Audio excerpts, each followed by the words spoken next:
ॐ सहनाववतु सहनो भुनक्तु सह वीर्यं करवावहै तेजस्विनावधीतमस्तु मा विद्विषावहै। ॐ शान्तिः शान्तिः शान्तिः। तो हम लोग कृष्ण यजुर्वेदीय कट शाखा के अंतर्गत आने वाली जो कठोपनिषद है उस कठोपनिषद पर विचार कर रहे हैं। उस विचार के क्रम में हम लोगों ने अभी तक 24 मंत्र तक विचार किया। तो प्रथम अध्याय की ये जो प्रथम वल्ली है उसके 24वें मंत्र तक हम लोगों ने विचार किया। इसके बाद हम लोग 25वें मंत्र पर विचार कर रहे हैं। तो प्रसंग ये चल रहा है कि नचिकेता ने तृतीय वर रूप से आत्मविद्या यमराज जी से मांगी, तो यमराज जी उसके वैराग्य की परीक्षा कर रहे नचिकेता की। इस परीक्षा में वो नचिकेता को अनेक प्रकार के भोगों का प्रलोभन दे रहे हैं, ठीक है ना। उनके सामने अनेक प्रकार के भोग रख रहे हैं, उनका भोगों का प्रलोभन नचिकेता को दे रहे हैं। तो उसी बात को यहाँ पर 25वें मंत्र के द्वारा भी कहा जा रहा है। तो 25वें मंत्र का उच्चारण करते हैं हम लोग। ये कामा दुर्लभा मर्त्यलोके सर्वान् कामांश्छन्दतः प्रार्थयस्व इमा रामाः सरताः सतूर्या न हीदृशालम्भनीया मनुष्यैः आभिर्मत्प्रताभिः परिचारयस्व नचिकेतो मरणं मा अनुप्राक्षिः। तो देखिए अन्वय देखिए इसका। मर्त्यलोके ये दुर्लभा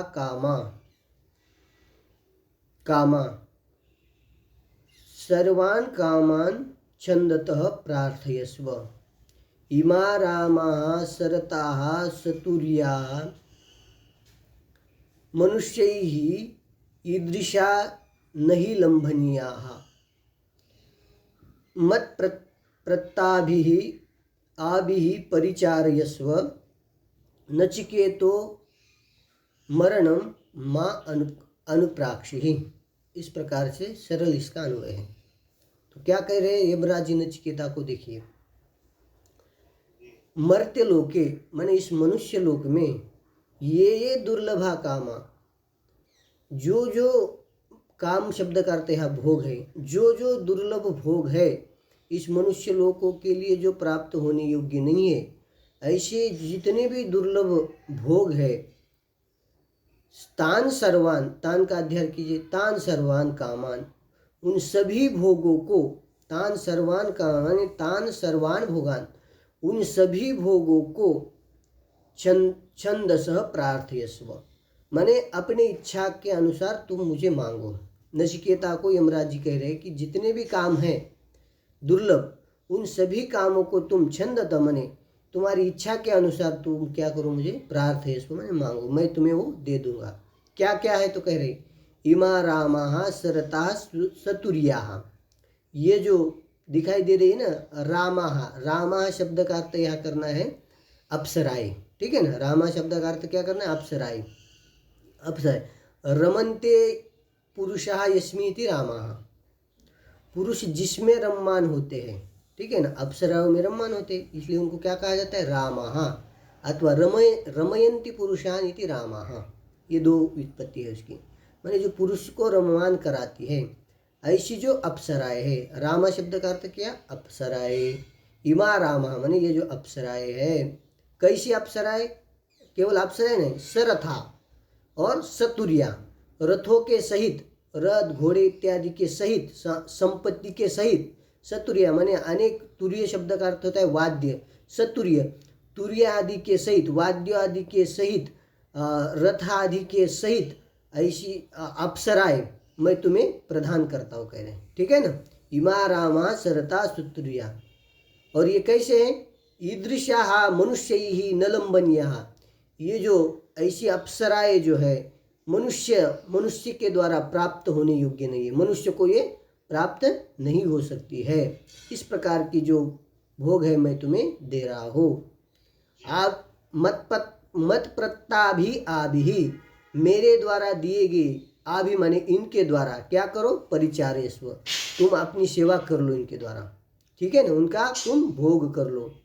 हे नचिकेत मरणम माँ अनुप्राक्षि, हे नचिकेत मरण के विषय में तुम मुझे मत पूछो। ये मनुष्य मरने के बाद इसका अस्तित्व रहता है अथवा नहीं रहता है, ये जो आत्मा के बारे में तुम पूछ रहे हैं उसको छोड़ दो, उससे मत पूछो, ये सारे भोग तुम ले लो। इस प्रकार से नचिकेता को अनेक प्रकार के प्रलोभन यमराज जी ने दिखाया, परंतु नचिकेता जो है उसने अपने शुद्ध चित्त के द्वारा इन भोगों में जो अनित्यता दोष है उस दोष को देखा, इसलिए वो उससे प्रलोभित नहीं हुआ। कितने भी भोग दिखाए परंतु उसका चित्त शुद्ध है, चित्त शुद्ध के द्वारा उसने अपने उसमें अनित्यता दोष को देखा, देखने के बाद उसका चित्त बिल्कुल ही इधर इधर नहीं हुआ, ठीक है ना। तो उसके लोभ विषय के प्रति उसका लोभ नहीं हुआ। तो इसके द्वारा अब नचिकेता अपने जो विवेक है, सत विवेक है, उस विवेक को यहाँ पर श्रुति नचिकेता के विवेक को 26वें मंत्र के द्वारा दिखा रही है। उसका उच्चारण करते हैं हम लोग, ठीक। एक मंत्र निकालते तो स्वभावामर्त्यस्य यदन्तकैतस् सर्वेन्द्रियाणां जरयन्ति तेजः अपि सर्वं जीवितमल्पमेव तवेव वाहस्तव नृत्य गीते। तो ये मंत्र है, ठीक है ना। स्वभावा अन्वय देखिए, स्वभावा मर्त्यस्य हे अंतक यद एतत् सर्वेन्द्रियाणां तेजः जरयन्ति अपि सर्वं जीवितम् अल्पम एव तवैव वाहस्तव नृत्य गीते। अन्वय सीधा है इसका, ठीक है ना। तो देखिए अब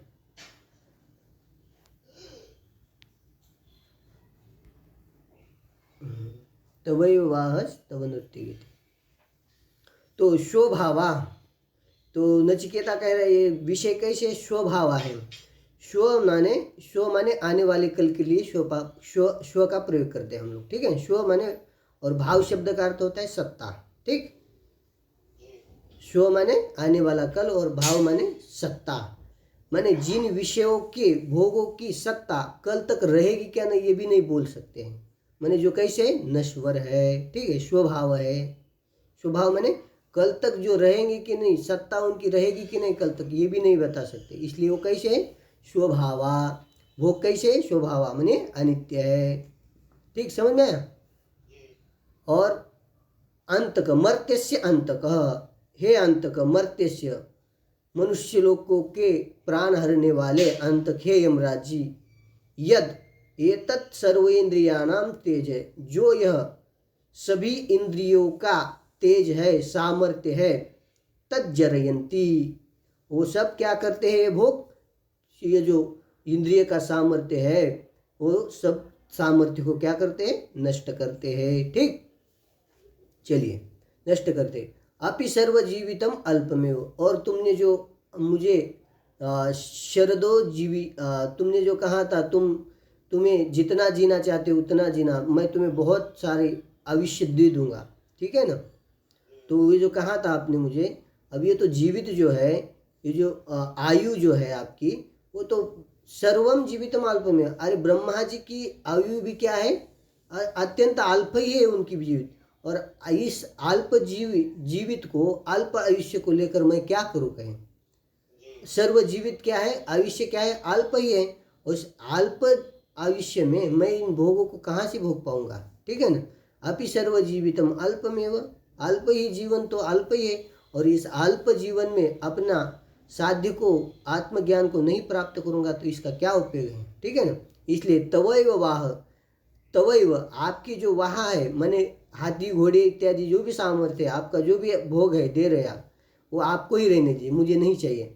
तव नृत्य गीते अप्सराएं आदि ये जो आपकी है वो आपको ही रहने दीजिए, ये मुझे सब कुछ नहीं चाहिए। इस प्रकार से नचिकेता ने यमराज जी से कहा, ठीक है ना। और नचिकेता अपने विवेक को प्रदर्शित कर रहे हैं 27 के मंत्र के द्वारा, उसको देखते हैं हम लोग।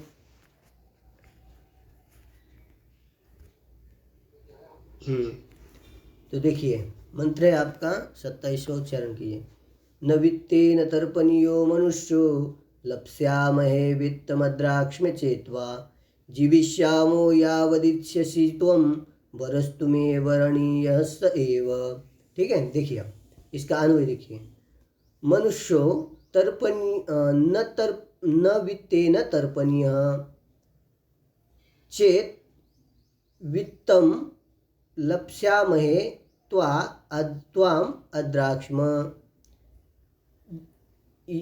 त्वं यावद् इष्यसि जीविष्यामो वरणीयः मे वरः तू वरणीयः वरः मे वरः स एव। ठीक, इस प्रकार का इसका अन्वय है। ठीक, देखिए आप अर्थ लगाते। मनुष्य वित्तेन न तर्पणीय, मनुष्य जो प्राणी है वो वित्त के द्वारा कभी भी तृप्त होने योग्य नहीं है। माने वित्त कितना भी उसके पास आए तो वो तृप्त वित्त से तृप्त नहीं हो सकता है। ठीक है ना। अब यदि कानून है अध्यार की, यदि मुझे क्या है, यदि वित्त की यदि आकांक्षा में यदि शायद मुझे यदि वित्त की आकांक्षा हो ही जाए, ठीक है ना, यदि वित्तस्य आकांक्षा चेत, यदि मुझे वित्त की आकांक्षा यदि हो जाए चेत, ठीक है ना, हो जाए, तब वित्तम लप्स्यामहे, मैं वित्त तो प्राप्त ही करूंगा इसे ही। ठीक है ना। कैसे प्राप्त करूंगे कहें, त्वाम अद्राक्ष्म, मैं तुमको अभी देख रहा हूँ, मुझे तुम्हारी प्राप्ति है। और तुम तो देवता हो, देवता तो ऐश्वर्य संपन्न होते हैं, ऐश्वर्य संपन्न देवता है, तो आप तो मुझे वित्त तो ऐसे ही दे देंगे आप मुझे, तो मैं उसके लिए आपको क्यों मांगूंगा उसके लिए। ठीक, उसकी प्रार्थना आपको क्यों करूंगा। ठीक, समझ में आई, नहीं करूंगा, मुझे आप तो दे ही देंगे, आपको मैं देख रहा हूँ, आप ऐश्वर्य संपन्न है। ठीक, और आपने जो कहा था मैं तुम्हें बहुत सारी आयु दूंगा, ठीक है ना, चिरंजीव बना दूंगा, ठीक है ना। तो कह रहे जीविष्यामो यावदिष्यसि त्वम यावदिष्यसि जीविष्यामो, अरे तुम जब तक चाहोगे तब मैं जीवित रहूँगा, क्योंकि मैं तुम्हारा शिष्य हूँ। और शिष्य जो होता है, गुरु शिष्य को कभी मारना नहीं चाहता है। अब मैं तो, आप तो सभी के मारक हैं, अब अपने शिष्य को थोड़ी मारेंगे आप जल्दी, ठीक है ना। तो इसलिए तुम यावदिष्यसि, तुम जब तक चाहोगे तब तक तो मैं जीवित रहूँगा ही, तो मैं आपको आयुष्य क्यों मांगूंगा, आयु क्यों मांगूंगा, नहीं मांगूंगा। इसलिए परंतु वरणीय में वरण करने योग्य मेरा जो वर है सएव, वो जो मैंने मांगा है आत्मा का विषय में, वही मेरा वर है, इससे अतिरिक्त मुझे कुछ भी नहीं चाहिए। ठीक है ना। इस बार इस प्रकार नचिकेता यमराज जी से कह रहा है। और दूसरी बात है, कह रहे हैं आपको मैं प्राप्त हो गया हूँ, आपकी प्राप्ति मुझे हो गई, और आपसे यदि उत्कृष्ट पुरुषार्थ की प्राप्ति यदि होती है, ठीक है ना, प्राप्ति होती है, तो निकृष्ट जो आधम जो भोग है उसको मैं यदि आपको मांगूंगा तो मैं क्या कहलाऊंगा, मूर्ख ही कहलाऊंगा मैं। यदि किसी जेलर प्रसन्न है और वो कुछ भी देने के लिए तैयार है और वो जेल से छुड़ाने के लिए भी तैयार है, तो वो जेल से छुट्टी मांगने वाला ही श्रेष्ठ होगा ना। नहीं तो कोई मांगेगा, लड्डू मांगेगा, तो वो थोड़ी, वो तो आदम ही कहलाएगा। देखो ये इतना देने के लिए तैयार है, सब कुछ देने के लिए तैयार, और क्या मांग रहा है, लड्डू मांग रहा है, तो ठीक है ना, तो उसको आदम ही कहला जाएगा। वैसे मैं भोगों को मांगूंगा, ये आदम भोग है, तो मैं तो आदम कहलाऊंगा। तो मेरे में आधमता न आए, मेरे में उत्कृष्टता बनी रही मेरी, इसलिए भी मैं ऐसे भोग आपको नहीं मांग रहा हूँ। ठीक है ना। उसी बात को यहाँ पर 28 मंत्र से द्वारा बता रहे हैं। ठीक है, देखते हैं, चलिए 28 मंत्र का उच्चारण करते हैं। अजीर्यतामृतानामुपेत्य जीर्यन्मर्त्यः क्वदस्तः प्रजानन् अभिध्यायन् वर्णरति प्रमोदान् अतिदीर्घे जीविते को रमेत। देखिए इसका पदच्छेद थोड़ा देख लीजिए। अजीर्यताम अमृतानाम उपेत्य जीर्यन मर्त्य क्वधस्तः प्रजानन अभिध्यायन वर्ण वर्ण वर्ण रति प्रमोदान अतिदीर्घे जीविते को रमेत। ठीक, तो देखिए अब अजीर्यताम अमृतानाम उपेत्य, ठीक, जीर्यन मर्त्य क्वधस्तः प्रजानन वर्णरति प्रमोदान अभिध्यायन कह अतिदीर्घे जीविते रमेत। ये इसका अन्वय है। तो अर्थ देखिए, अजीर्यताम अमृतानाम, ठीक है ना।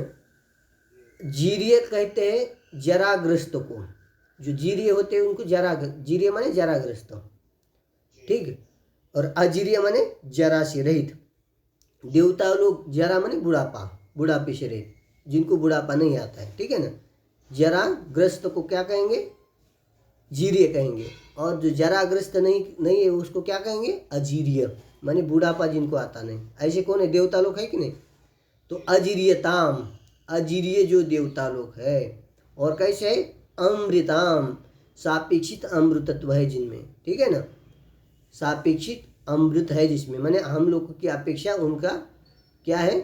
आयु अधिक है, इसलिए उनको क्या कहा? अमृत, ठीक है ना। तो अजीर्यताम अमृतानाम देवानाम उपेत्य, अजीर्ण माने जिनको बुढ़ापा नहीं आता है, जो अमृत स्वरूप है, ऐसे देवताओं को उपेत्य माने उनके समीप में प्राप्त होकर के, सन्निधि प्राप्त करके उनकी, ठीक है ना। उपेत्य माने सन्निधि प्राप्त करते। जीर्यन मर्त्य, जो मर्त्य है, मरण धर्म वाला है, ठीक है ना, बुढ़ापा रूप धर्म वाला है, ऐसे जो पुरुष है, तो वो बुढ़ापे धर्म, मरण धर्म क्यों है उनमें? तो कह रहे क्वधस्थ, क्वधस्थ माने कु अध, ये पदच्छेद है। क्वधस्थ माने कु कहते हैं पृथ्वी को, अध माने नीचे, कुश्चासो अध क्वध माने पृथ्वी, आध है। पृथ्वी कैसी है? आध है। त्रिलोकी में पृथ्वी क्या है? भूर्भुवस्व, इसमें पृथ्वी क्या है? सबसे नीचे है, ठीक है ना। इसलिए पृथ्वी को क्या कहते हैं? क्वधस्थ। मृत्यु लोक को क्या कहते हैं? क्वधस्थ। क्वधस्थ शब्द से क्या लेना है हमें? पृथ्वी लेना है, ठीक, भूलोक लेना है, ठीक। तो क्यों है वो? तो भूलोक है, पृथ्वी लोक वाले जितने भी होते हुए कैसे होते हैं? मरण धर्म होते हैं। तो मरण धर्म में क्यों है हम लोग सब? तो क्वधस्थ है हम लोग, ठीक है ना। अब जो जीर्य मर्त्य है, क्वधस्थ माने पृथ्वी में रहने वाला कोई पुरुष है, वो जान रहा है कि इतने बड़े देवताओं को प्राप्त होकर बड़ा लाभ मिल सकता है, तो छोटा लाभ वो क्यों मांगेगा? आत्मज्ञान जो विवेकी पुरुष है, प्रजानन माने जो विवेकी है, जो देवता को प्राप्त हुआ, सानिध्य को प्राप्त हुआ, जो मरण धर्मा है ना, वृद्ध धर्म वाला जो व्यक्ति है, वो जानता है कि देवताओं को प्राप्त करने पर बड़ा फल मिल सकता है। वो छोटा फल क्यों मांगेगा? ऐसा विवेकी नहीं मांगेगा, ठीक है ना। वर्णरति प्रमोदान अभिध्यायन, नचिकेता कह रहे हैं वर्णरति प्रमोदान। वर्ण माने जो सांसारिक जो भोग है, वर्णरति प्रमोदान का अर्थ कर दिया, जो सांसारिक भोग है उस भोग को अभिध्यायन माने चिंतन करता हुआ, अभिध्यायन माने चिंतन, ये अनित्य है, ये अनर्थक है, इस प्रकार का चिंतन करता हुआ पुरुष, ठीक है ना। कह, इस प्रकार का चिंतन करता हुआ, कह को आया ना, कह अतिदीर्घे, अतिदीर्घे माने अतिदीर्घे जीविते प्राप्ते, अधिक आयुष्य, देवताओं के द्वारा अधिक आयुष्य, जीवित माने आयुष्य प्राप्त करते हुए कौन उसमें रममान होगा? अर्थात कोई भी उसमें रममान नहीं होगा, ठीक है ना। इसलिए नचिकेता यमराज जी से कह रहे हैं कि आप ये प्रलोभन देना छोड़ दीजिए आप मुझे, और मैंने जो वर मांगा है वो आप मुझे दीजिए। इसी बात को अब यहाँ पर 29वें मंत्र के द्वारा नचिकेता कह रहे हैं, ठीक है ना। तो उसका उच्चारण करते हैं हम, यस्मिन् निदम विचिकित्सति, हाँ ठीक, हाँ उच्चारण करते, ठीक है ना। यस्मिन् निदम विचिकित्सन्ति मृत्यो यत्सं सांपराये महति ब्रूहिणस्तत् योऽयं वरो गूढ़मनो प्रविष्टो नान्यम तस्मान् नचिकेता वृणीते। तो देखिए इसका अन्वय देखिए, मृत्यो, हे मृत्यो, यस्मिन् इदम विचिकित्सन्ति, यत् सांपराये महति तत् नः ब्रूहि यो यम वरः गुणम अनुप्रविष्टः तस्मात् न अन्यम नचिकेता वृणीते। इस प्रकार से इसका अन्वय है। ठीक, अब देखिए, मृत्यो, हे मृत्यो, यस्मिन् इदम विचिकित्सन्ति देवाः, यह अध्ययन कीजिए। हे मृत्यो, यस्मिन्, जिस आत्म विषय में, आत्मा के विषय में, इदम विचिकित्सन, यह जो संशय लोग करते हैं, क्या ये आत्मा मरने के बाद रहेगा अथवा नहीं रहेगा, ये जो उनकी शंकाएं है, ठीक है ना। यस्मिन् इदम विचिकित्सन्ति लोग, यत् सांपराय, सांपराय, और यत् सांपराय, जो सांप्रदायिक शब्द का अर्थ है परलोक कर दिया। परलोक माने आत्मा लेना परलोक से। क्या है यत् सांप्रदाय? परलोक, जो आत्मा है, सभी शरीरों से अतीत, देवतावादी शरीर सभी का जो साक्षी जो आत्मा है, यत् सांपराय, ठीक है ना। यत् सांपराय महति, और कैसा है वो महत, जिसको प्राप्त, जिस आत्मज्ञान को प्राप्त होने पर क्या होता है, मोक्ष होता है, ठीक है ना। अत्यंतिक दुख की निवृत्ति होती है। ठीक, बात समझ में आई ना। जो, ठीक है, निश्चित विज्ञान है वो क्या है, वो मुक्ति का जो साधनभूत है, ठीक है, इसलिए महत है वो। यत् सांपराय महति तत् ब्रूहि, वो जो आत्मज्ञान है, ठीक है ना, तत् न माने अस्माकं ब्रूहि, वो हमें बताइए। यत् सांपराय तत् न ब्रूहि महत, ठीक है ना, ऐसे आत्मज्ञान को आप हमें बताइए। योयम वरो गूढ़म अनुप्रविष्ट, जो यह वर अत्यंत गूढ़ है, माने निर्वचन करना इसका अत्यंत कठिन है, अत्यंत निर्वचन कठिन, निर्वचन के लिए कठिनता इसमें प्राप्त है, प्रविष्ट, अनुप्रविष्ट प्राप्त है, ऐसा जो वर है। तस्मात्, इस वर से, तस्मात्, इस वर से अतिरिक्त, तस्मात् माने ये जो वर है इसके अतिरिक्त जो वर है, तस्मात्, तस्मात् न अन्यम, अन्यम वरम, उस, इस वर से अन्य वर को नचिकेता न वृणीते, नचिकेता इस वर से अन्य वर को प्राप्त नहीं करना चाहता है। आपको देना है तो आप यही वर मुझे प्रदान करिए। इस प्रकार से हम लोगों ने प्रथम अध्याय की प्रथम वल्ली यहाँ तक समाप्त हो गई है, ठीक है ना। इसके बाद, ठीक है, अब द्वितीय वल्ली का विचार अग्रिम पाठ में हम लोग करेंगे। तब तक सबको नमस्कार, धन्यवाद।